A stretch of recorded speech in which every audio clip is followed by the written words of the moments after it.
Frank Trigg, who's a plus 275 underdog.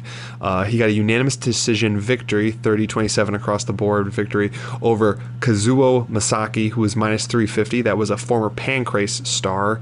Mike, how did you feel about just these first 3 fights? Initial thoughts? This was Frank Trigg coming back from quote-unquote retirement. He had mentioned that in the broadcast, but I looked at it only about a year, so whatever. These first 3 fights, where'd they hit you? Well, I always love me some Frank Trigg, and going back to this one, I want to see finishes, especially when you go to these Pride FC ones. So the ones that are a little bit down the road are going to be a little bit more exciting. I know the first one, like you said, was all one-way traffic, and he finally got the armbar. But Frank Trigg, just dominated the whole fight. It was a little bit boring in that sense. So these first 3 were just a little bit of a heat up for the build up for the real fireworks that are about to come. And Mike is absolutely right about that.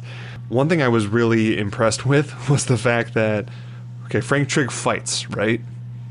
And then I'm not sure if it's for the very next fight, but within 2 fights after he fought, he was in a suit at the desk and doing commentary, which was beyond impressive. How much did that blow you away that he did a 3 5-minute rounds and then was there fully composed breaking down fights?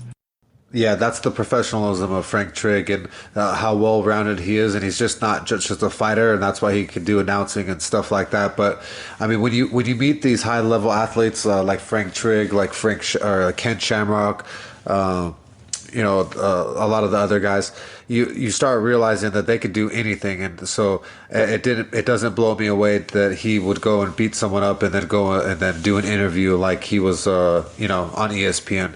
So it's just amazing to see, especially back then. Remember, this is much longer ago than when MMA was more widely accepted. Man of many hats, who actually has now become an MMA referee, if anyone has seen him recently on cards doing that as well. If you like this clip, remember to like, subscribe, and comment. We want to hear from you.